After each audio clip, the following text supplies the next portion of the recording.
Okay. Shall we go for it? Yeah, let's just go for it. I'm getting nervous now. No lippy on my teeth. No lippy on your teeth. Not like I can't believe we brought Donald Trump into the podcast. When you get to my ripe old age, we're about the same age. Well, aren't I'm we? older than you, so... We know we've seen a few things. Yeah. Yes, we have. Sometimes we find barriers that we just don't know how to get round. And I wonder how confident leaders do feel having an open and vulnerable conversation with their manager that they're struggling. I think again, it's about busting through some myths here that I think it's at every level of leadership, especially senior leaders who are struggling in the workplace. Listen, the $1 million question, did you get your mojo back? Oh yeah, absolutely. Yeah, I got the mojo back quite early on.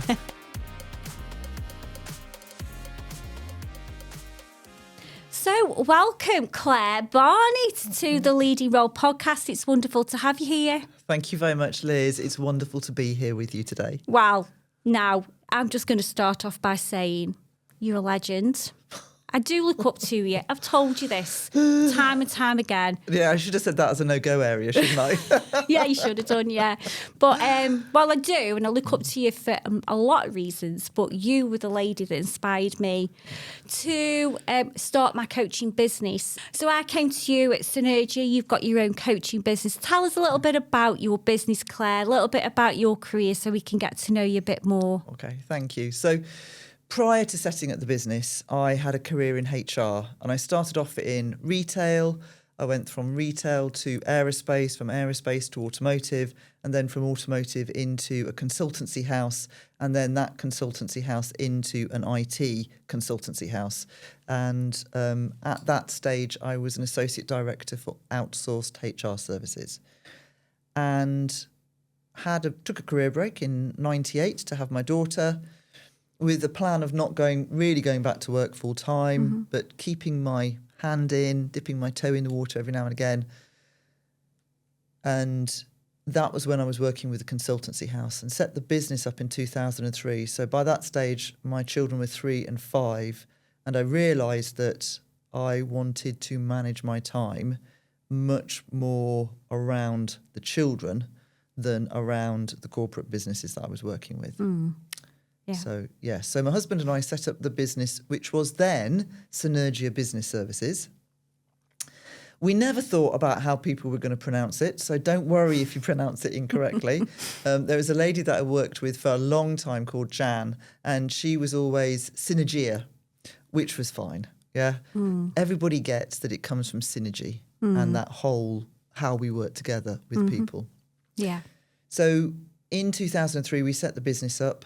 We renamed it in 2008 because what we realised is that my area of the business, which had really morphed from HR into training and development and into coaching and mentoring, was the area of the business that really had that ability to grow. And since that time, we have worked with a huge number of different organisations. The work that we do is fundamentally around organisational development. Our original strapline was about awaken, unlock and achieve. And this was all about awakening within people the fact that they had a potential and enabling them to think about what they wanted that to be. And then unlocking physical barriers, mental barriers to enabling them to achieve that ultimate potential. Nowadays, I talk about enabling people to be the best version of themselves, and that's just the new language around the same strapline that we had then. And the work that we do can be on a one-to-one basis, it can be on a team basis, it can be on a whole organisation basis. So nowadays, we tend to do a lot of strategic work with senior leadership teams. We do a lot of one-to-one work with chief executives, heads of school, heads of departments, heads of services. And then we also do a lot of work with team development. Sometimes it's about taking a high-performing team and giving it a little bit of an edge. Sometimes it's about taking a dysfunctional team and helping them to become more functional. We're also trained coaches. We're all executive coaches. We're also very active within the coaching world. So we've got people who are involved with the ICF, people like myself who are involved with the EMCC. And it's all about the coaching profession. And coaching is the foundation stone of everything that we do. So I have a team of associates who work with me, and we just do our very best to work with our clients in the way that they need us to work with them and deliver the services that they're purchasing from us to achieve what they desire. And that can be learning outcomes, it can be business change, it can be behavioural change, so many different things. Yeah. And on top of all that, we do the ILM courses, which is that leadership and management courses, but where I met you was the coaching and mentoring qualifications. I never forget the call. I'd been out, I'm not sure if I'd actually been out to America at that point. I had.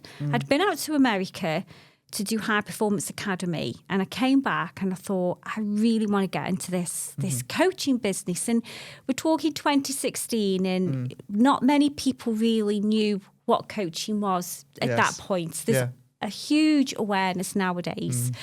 And I was just Googling around, and I was actually having my hair done. I was in the hairdressers, and you messaged me back straight away Saturday morning, and I found that really impressive. And you were like, if you want to come and meet the team, come over to us. And long story short, I signed up, and it was a fantastic experience. But I was so impressed by you and how you conducted yourself and what I learned from that, and we've stayed in touch. Yes, we have. Our paths keep crossing. They do. All that, we've not. We might go 18 months or a couple of years before we speak to each other, but we're here today, and that's why it's really great to have you on this podcast, because I know what a busy lady you are. So for you to take time out is fantastic. So thank you for that. Just so people know, you say about the ICF and EMCC. What, just for the people that don't know those acronyms, what are they?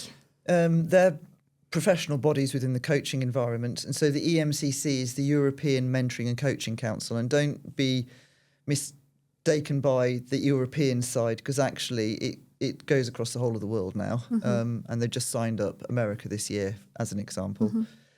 And then the ICF is the International Coaching Federation. And that really is a global organisation that started out in the States and then spread across to the rest of the world. Obviously, the EMCC started in Europe and spread across to the rest of the world.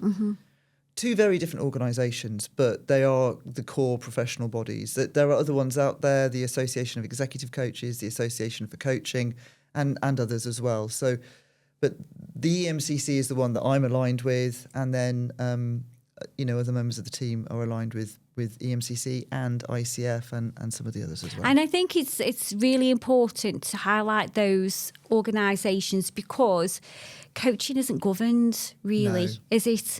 And there's so many people that out there. It'd be good to get your view on this. Yeah, I mean, it's really interesting, and I'll try not to get on the soapbox. You get on it. So, I'll say straight away, when I started coaching, I didn't have a qualification for coaching. I'd come through HR, I'd got my professional exams from that perspective, and that was when it was the IPM, which was the Institute of Personnel and Management. Now it's the Chartered Institute of Personnel and Development. So I was coaching through my HR role and my training and development roles very early on in my career, and finding that way to enable people to take ownership for their own development and making sure that I was asking questions rather than telling, which was tough, And I can remember winning the first contract to deliver a coaching program in an NHS trust, which is where I met Jan Spalding, who I was mentioning earlier on. And I wasn't a qualified coach at that stage. I was in doing a HR change management program within a mental health team. And I knew they were looking for coaches, and I just put my head above the parapet and kind of chanced my arm and said, "Can I tender for it, please?" And they said yes. And we won half of it. And that was just amazing, because I designed my own coaching program and looked at masterclasses for leadership and all of that stuff. Yeah. And when we won half of it, it was just like, wow, that was a bit strange. And that was in 2004. Yeah. So I started my master's in coaching and mentoring in 2007. Mm-hmm. And really that gave me such a very strong appreciation of the importance of being qualified. And for me, this is about when an individual comes to you to be coached, they are giving you their lives and they are asking you to work with them in a very personal way. Now, my coaching is the majority of it is around leadership and management. It's about leadership excellence. And so very much in that professional world. But a human being comes to you as a human being and they are a whole person. And as much as people say, oh, we should separate work and personal life, I always use the metaphor of an aeroplane. If a plane hits a flock of birds with one wing, it ricochets and impacts the whole of the plane. So it might rock the left-hand side, but then it rocks the right-hand side as well. I love that. So when you're working with somebody, whether it's as a life coach or as an executive coach, you get the whole of that human being. And for me, the amount of trust that they put into you as their coach is huge. And we need to deal with that and work with that in such a respectful, careful, considerate way. Now, that doesn't mean that I'm not going to challenge. It doesn't mean that I'm not going to say, hang on a second, let's just think about the impact of that. What are your thoughts on that? And bring that challenge to my clients. But at the same time, understanding the reasons why people behave in the way that they do, and remembering that coaching is coaching, not counselling, not therapy, and making sure we stick within the boundaries and that we act with integrity and abide by our professional body's code of ethics is incredibly important. Lots of people can ask questions. Knowing the right questions in the right way for people at the time that they sit with you and explain where they are is an incredible skill. And having that curiosity into them as a human being is so incredibly important. And this is where nowadays people say, I can have an AI coach. Yeah, you can have an AI coach. But do you know that your AI coach is basing its questions on everything that you've searched across your computer, across your phone, across all search engines? So it's using that knowledge to ask you questions. Whereas the human being coach will work with you in a very humanity-based way that gets you to think outside of those search engine boxes and start to look at life in different ways and explore different formats. AI is never going to do that with you. And I'm with you on AI because you cannot beat human connection. No. It's, my partner will say she's on a COVID soapbox again, but the world obviously changed, but the one thing was around connection, and we need that face to face. We need, or even if it's online, that human connection, and AI will never ever be able to replace that. No. But just the organisations that you've talked about, the ICF and EMCC, I always say to my clients, go and check them out. You should always ask a coach if they are associated with any of these governing bodies, because it isn't governed and anybody can call themselves a coach. Yes. And it's frightening because, like you say, it's people's lives. It really is important. And you're right, you can't separate the two. I'll ask people questions about their goals and they go, well, what do you mean? And at home, in my personal life or in work, and I'll go, well, both, because they both, like what your values are. Yes. They kind of blend into the two. And I love that analogy of the aeroplane. I'm going to use that one. Yeah. I've made a mental note of that. If I was stood up, I'd do the whole aeroplane thing, but I'm not, so I won't. No, it is a brilliant analogy. So, I mean, I don't know how many people over the years that you have coached, Claire. I know that, you've worked, like you say, you touched on the education system, the NHS, a really credible master in coaching. Because that you've gone to that level, haven't you, in your coaching profession? I hope so. You can't. Can you go any higher with your actual qualifications? Well, yes. I mean, I could go higher with qualifications. I could get my doctorate in coaching Right. and mentoring. Yeah. And that's one thing that I kind of toy with. But running the business makes it a little bit difficult to do both. So I could go further from an academic perspective. I do get involved with the EMCC and with a bloke called Jason. We run the Midlands group of the EMCC, and that's brilliant. And we have great fun doing that. I could give more, I could volunteer more and go through the hierarchy, but I'm not really the best person to go through that because I don't like restraint. I want to be flexible and I want to be able to react and deal with an individual and a situation in the way that they present themselves to me. And being ethical within that is absolutely core to who I am. But on the other side, I'm not always great at towing the line with things. So working through professional bodies at higher levels, it's not really the best place for me to be. Wow. Delivering the qualifications is where I want to be. And I think that's, for me, is where I add most value to the profession. Yeah. Because some organisations are very much about bums on seats and kind of churning through, getting as many people qualified as possible because that's about the income that they need to generate. For me, this is my profession. The people that I train, like yourself, to be coaches are representing my business and our standards within the coaching profession. And so I need to make sure that I am enabling yourselves, any of our students to be the best coaches that they could be. So way before the ILM asked us to do observed sessions in our coaching practice, we were doing observed sessions.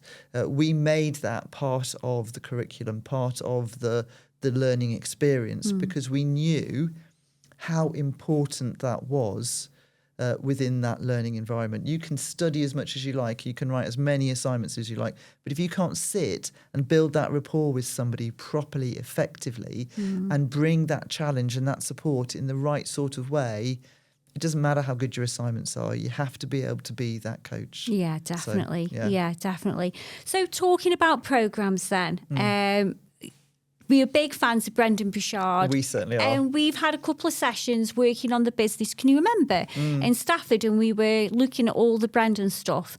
And obviously I've been out and I'm a high performance coach as well as an ILM coach from your good self and other qualifications. But you reached out around the high performance programme. So what led you to want to join the high performance programme? So at the time, I think I said to you, I feel like I've lost my mojo. I'd had a wonderful family holiday in Australia with my eldest brother and his family who live out there. And I came back in January, and January is always difficult coming back from Australia because you come from this amazing sunshine, warm, bright, living outside most of the time environment back into a British winter, which wasn't as cold as it could be, but it's dark. And I don't think I suffer from sad, but I always find that the emotional drain of leaving my brother and his family, knowing it's going to be another 3 years before we're out there again, all of that stuff, absolutely. That's a tough one, isn't it? Yeah, it drains me. And I wasn't able to get myself back onto my normal keel in the way that I would normally. And I kind of thought I need to be coaching with somebody, and I need somebody to be challenging me to really hold me to account and get me back into that. And I knew you. I knew you'd been qualified in that, and I knew that because you'd trained with Brendan, all of his principles which are there, and that I follow and listen to his Growth Day app every day, that would just be that additional level. So that's when I touched base with you and said, I think I need to do some coaching with you. Yeah. And I mean, it was such a pleasant surprise to hear from you with regards to joining the programme. But what I think is absolutely brilliant is that, so the reason I wanted to highlight all of your experience, knowledge, qualifications was that you'd still got that growth mindset to say, this is where I am and I need a coach to help me get to where I need to be. And somebody once said to me once, well, you're a coach, you should have all the answers. And I actually took a step back and I was like, oh, yes, I am a coach. I shouldn't need support and I should have all the... You can't, can you? No. As a coach, you have all the questions. That's what we have to remember. We're not there to have the answers. We're there to ask the questions.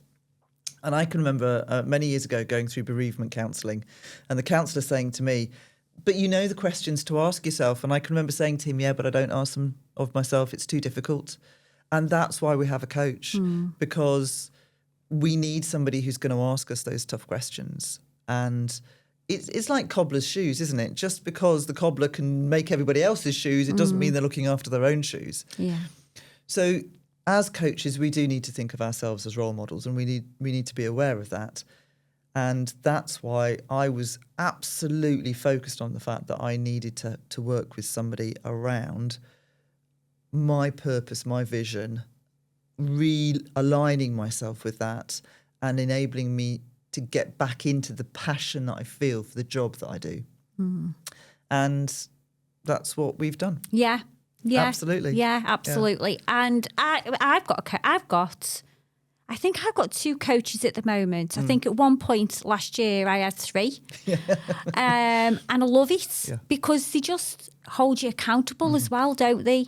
And you're right, it's the questions that we can't ask about. We could, but we can shy away from the answers, or we can just tell ourselves whatever. It's just somebody giving you, holding that mirror up, isn't he, to where you are. But also, like yourself and your programs, it's not just about asking questions. It's about giving you additional tools and concepts. Yeah. What were... From the programme perspective, obviously it's a curriculum-based programme. We've done 90 days, 12 weeks, 13 weeks, there or thereabouts. What did you find useful from the programme for you and helping you get your mojo back? Yeah, I think the crucial thing for me from all of the work that we did together was the productivity side of it. Now, obviously, productivity is part of what Brendan talks about, and it's one of his 6 high-performing habits. And so we understand that. But you stepped beyond that curriculum as such, and you brought your knowledge and your experience into the discussions that we were having. And crucially, you know, I am the world's worst at expecting too much of myself. So that whole ability, that challenge that you brought of, well, okay, you've got these 7 different projects that you've got running at this moment in time, that Brendan would only ever say you should have 3. Yeah. And I get that. And I know that. But you've got these 7 different projects that you're running at this particular moment in time. And I've got 2 days a week that I'm working on the business, 3 days a week that I'm working in the business.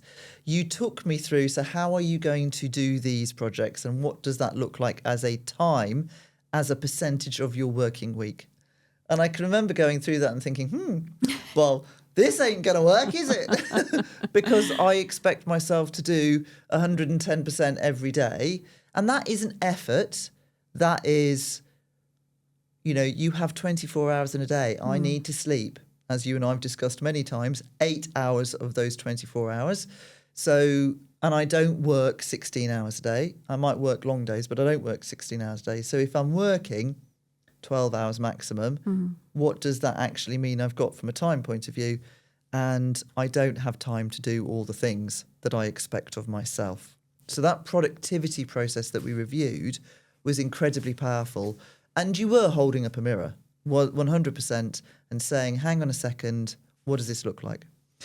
Then the work that we did that followed on from that of how do you then break these things down into their compartmental aspects, which I'd done quite a lot of, but again, allocating time to that. So I would allocate time within the diary to a particular project, but what I wasn't doing is looking at that as a percentage of my working week and understanding how much I was expecting of myself.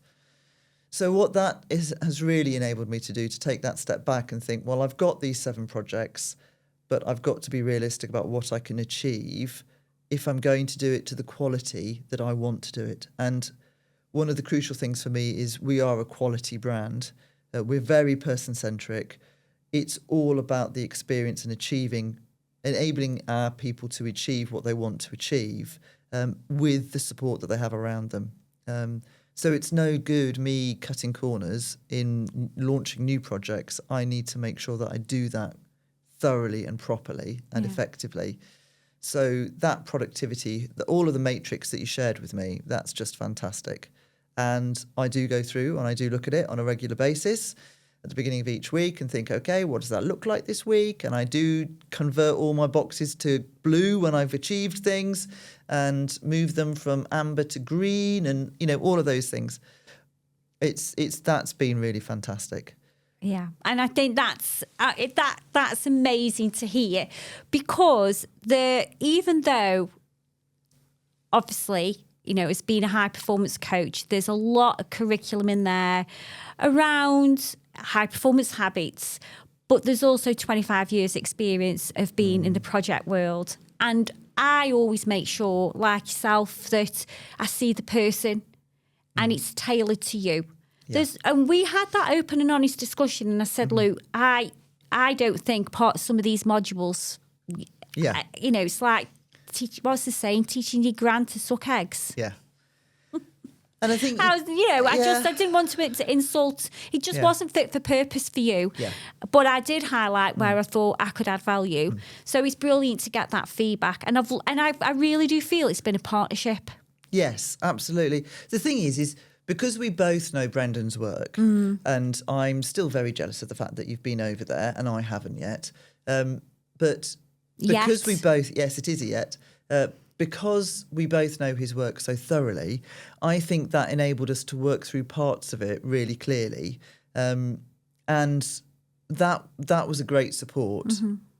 And I didn't have to get you to explain parts of his models and his work, because I knew where you were coming from and I knew what you were doing.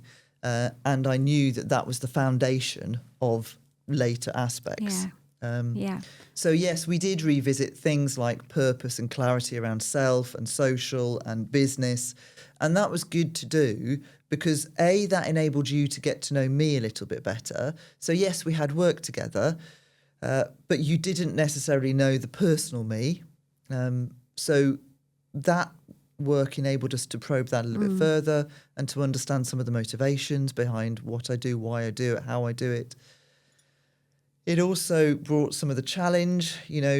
Any coach out there will know what's the price I'm supposed to charge, some of the work that we've done around that.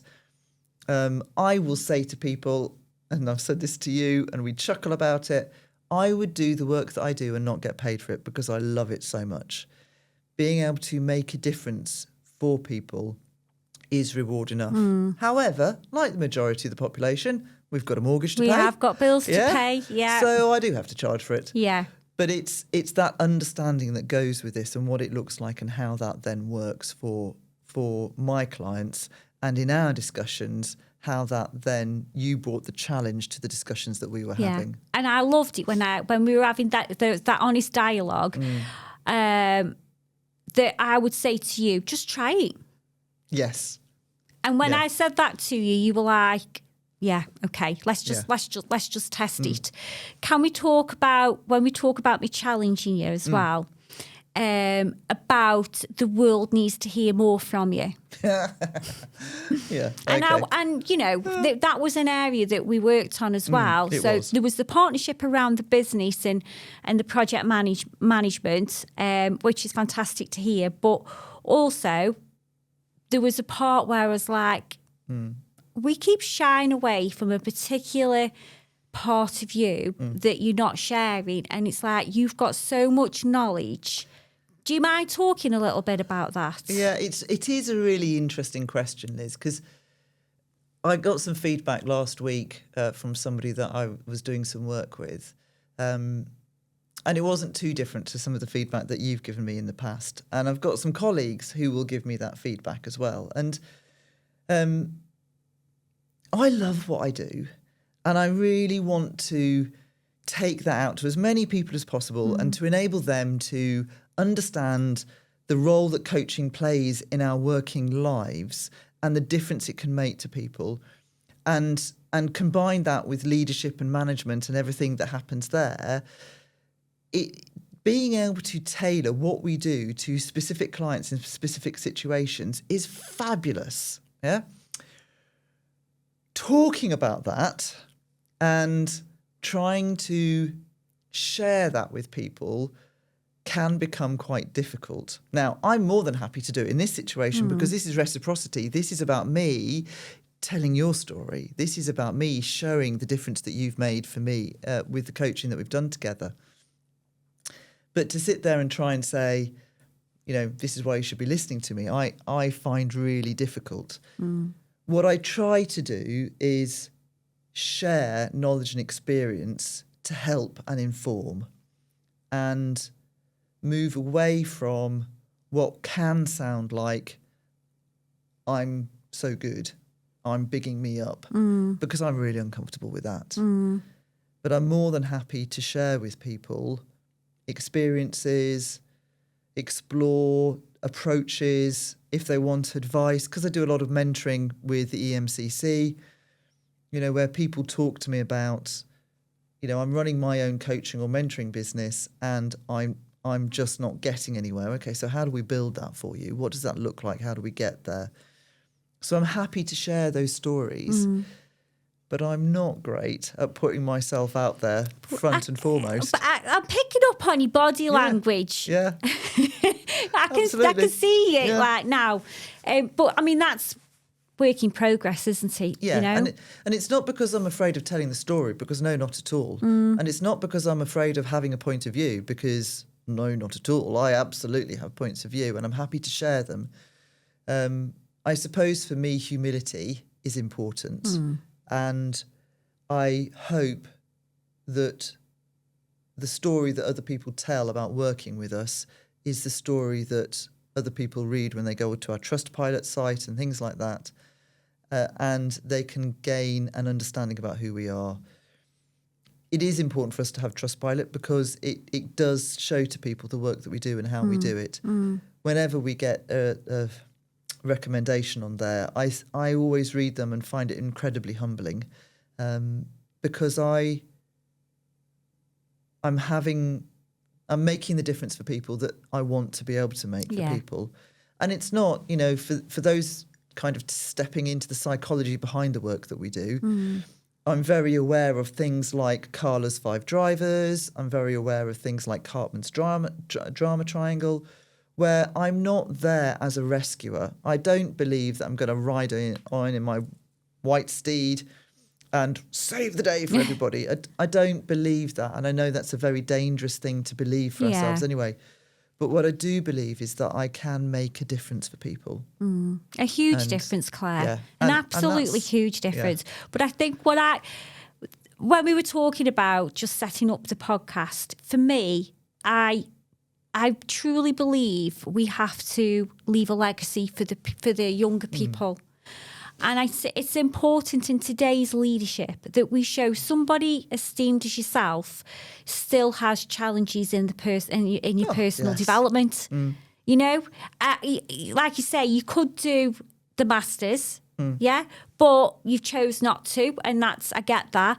But that just shows the level you're at. There is still stuff that you feel you can work on, and that's okay. Oh, absolutely. I mean, for me, every day is a learning day. Yeah, it's not a bad thing, and to be open and vulnerable and to say, I'm not, I find it uncomfortable. I think that, and we've got to normalise these conversations, and I'd be keen to know what you think about psychological safety, because I think it's a new... I'm going to say it feels like it's a new trend, it's a new buzzword, but one that's absolutely needed. Creating an environment where people can say, the world isn't perfect for me.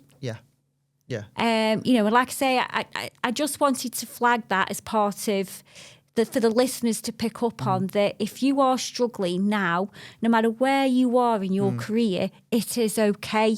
You cannot have all the answers. I certainly, the guy that said to me, well, you're a coach. Well, at first I was a little bit like a rabbit in the headlights, but you know what? I'm okay with saying I haven't got all the answers. Yeah. And I think, psychological safety is a really interesting concept. And I would agree with you, when you get to my ripe old age, we're about the same age, Well, aren't we? I'm older than you, so know we've seen a few things. Yeah. Yes, we have. Along the way. And we've seen a few buzzwords come and go. You know, back at the beginning of my career, it's total quality management and empowerment and all of those types of things. Yeah. You know, psychological safety is the current one. It doesn't mean just because it's flavour of the month that there's anything wrong with it. Absolutely not, because it's a cornerstone of coaching. But being able to create an environment where somebody can freely talk about where they are truly at. And we know that the blokes in our lives aren't necessarily great at doing that. And we also know that the pressure from our young people's perspective is that they're not always in great places, and their friends aren't always truly their friends.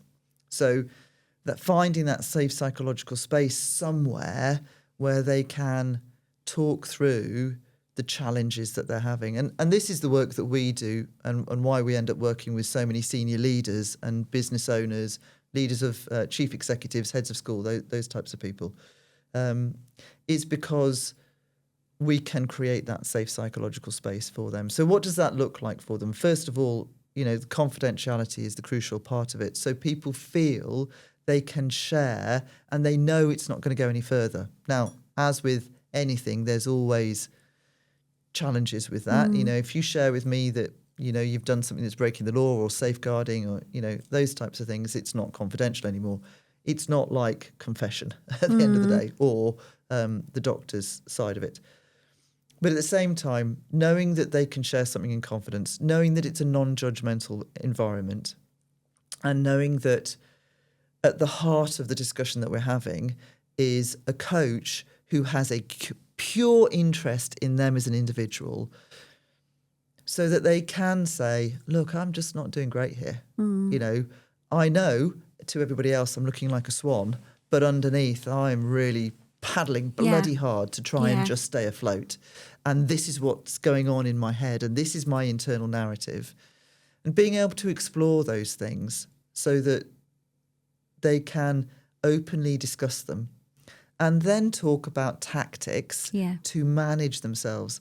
And every day those tactics are building for me. I can remember a long time ago listening to a presentation in Staffordshire Association of Women in Policing. I did a lot of work with Staffordshire Police. And there was an assistant chief constable from another force talking about her journey through to senior leadership within the police. And she talked about her internal narrative. And she said at that stage, it's like having a red telephone on a desk. That's how I look at my internal narrative. And I'll let the phone ring and I'll pick it up and I'll listen to it. And then I'll say, thank you very much. That's not helpful, and put it down, or engage with it because it is helpful and I need to have this conversation internally with myself, and then put it down and say thank you. And then only a couple of days ago, somebody was talking to me about some CBT training they're going through, and they were talking about how they overthink things, and they said the CBT counsellor had said to them, when you're overthinking, just pause, take the pause, think about, I'm going to come back to this at 4:00 this afternoon. And when I come back to it at 4:00 this afternoon, I'm going to give myself permission to think this through fully. Yeah. But I'm not going to do it now. Yeah. And that time lapse enables somebody to get distance. Yeah. But it comes back to that, you know, you talked earlier on about growth mindset and that learning. And it's that understanding that our brains are our brains. And if we want to change our internal narrative, we can do that. Yeah, it is absolutely it's about how possible. we do it. Exactly, you know. exactly. And that's where coaches like yourself come in, Liz. But don't you think it's frightening? I find it's very frightening at the moment for leaders, the pressure that they are under. And I wonder how confident leaders do feel having an open and vulnerable conversation with their manager that they're struggling. And I don't believe that we can say hand on heart that we have got a culture at the moment in the workplace where that manager knows how to deal with that situation and can provide that space for that person. And I think, you know, there is more awareness of coaching now and the benefits that it brings, but I still think there's a long way to go. And I don't believe, I think corporate companies, obviously, they're going to bring AI in. They might think it's more cost efficient, but what do you see in leadership at the moment, Claire? The amount of pressure that senior leaders as well. I think again, it's about busting through some myths here. That I think it's at every level of leadership, especially senior leaders who are struggling in the workplace. I mean, there's so many things there for me that you look at, for example, if I dare say his name, our President Trump, and how he has shredded EDI policy, so equality, diversity and inclusion. I think that's in the corporate world, that's starting to have a significant impact, and I find that incredibly frightening. We've worked long and hard to bring true equity and equality to our workplaces, and we still haven't really got there in so many different ways. He's shredded that, and corporate America, and hence coming over to the UK, they're doing the same. So I think, number one, from a leadership perspective, that's really frightening. And I think for me, to counteract that as a leader, we need to truly understand our people. And if we can value each person in our team for the person that they are, this is why I love you. Yeah, then we will address EDI. Yeah? Yeah. But how many managers actually take the time to get to know the team? Oh, very few. I mean, there's an exercise that I do when I'm doing big group training. So 200 or 300 people in a room, and I'll get everybody to stand up and I'll say to them, okay, sit down when your answer to a question is no. And I start off with, do you know everybody in your team's first name? Yeah. I still get people sitting down at that level, which is frightening. That is, yeah. But they could say they've got a big team. They could say they've only just started the job. There are reasons. At least they're being honest. Yes. We can't judge them for being honest. No. I'll then ask them, do you know their partner's name? And if they haven't got a significant other, do you know what they do with their time, how they spend their time, what their hobbies are? You know, do you know the dog's name, for example? Then I'll say to them, do you know where they went on holiday last time? Do you know where they're planning on going on holiday next time? Do you know what is happening within their family, their extended family? And I'll take them through those types of questions until I've got a handful of people stood up still. And then I'll say to them, you know, how many of you are sat there now thinking, well, why are these questions important? And then I'll flip it and I'll say to them, when your boss, when your leader comes to you and uses your first name and asks you a question about somebody in your life who's important to you, how does that make you feel? Yeah? Because then most of them, not everybody, because we've got different personality preferences, but most people will say, some people will go, it makes me feel really warm and loved I'd and love cared it. for. I'd be put in the hands if they did that for me. Yeah. Other people will say, actually, it makes me feel valued. I'm more than just a number. I'm more than just a resource. So this is the crucial thing, you know. So leaders today, there's so much task to deliver that they forget to focus on the fact that there's people who are delivering that task. And if you build that psychological contract, valuing the individual, then you will all find it easier to deliver the task. Yeah. That's synergy at the end of the day. Yeah, absolutely. And you spot on. It's about the programme that all my clients go through. The one thing I advocate is, look, you're going to learn a lot about yourself as we go through it, because there is different elements, and it's like, the best way I describe my programme is, it's like a recipe for personal development. So we'll focus on confidence and energy and productivity and your influencing skills, all the skills you need to be a great leader. But then what I also want them to do is think about how they're going to then use that with their team. Because it isn't just about them, it's about me helping them to perform through their teams. And it's such a quick win getting to know your team members like that. And in 5-10 minutes, you could find out everything you needed to know about that person, though, couldn't you? You know, but you've got to be authentic. Because I think people can spot BS from a mile off. But it's really interesting to get your thoughts. I can't believe we brought Donald Trump into the podcast, but good on you. No, it's I like it. I don't like him, by the way. I'm not a Trump supporter. No, but I would agree with you. I think it's an honest view. We could talk all day about leadership and the struggles. I did see a LinkedIn post today where somebody's posted it's costing business billions and billions of pounds not having the right leadership, investment, development. It's always seen as a nice to have where it should be an essential. So, we could talk about it all day. So I'll best leave that one there now. What I'd like to know is, what would you say to someone thinking about having coaching, coming onto the programme? What would your recommendations be? I think, first of all, it's about how we invest in ourselves. So a lot of people don't put themselves at the forefront of their priorities. And so a member of their team, a member of their family might need something, and they would never question supporting that person, whether, whatever the price might be, whatever the time might be, whatever the time away from work might be, time away from the home might be. But when it comes to ourselves, a lot of people find it quite challenging to take care of themselves and focus on their own development. So I think, first of all, it's an age-old saying is you can't pour from an empty jug. Yeah, that was my problem. Mojo wasn't there. I needed to get it back, and I needed to fill my jug back up. And that's why I came to the programme. So first of all, consider yourself and put yourself at number one. Some people will say that's selfish. It isn't selfish. If you don't take care of yourself, you can't take care of anybody else.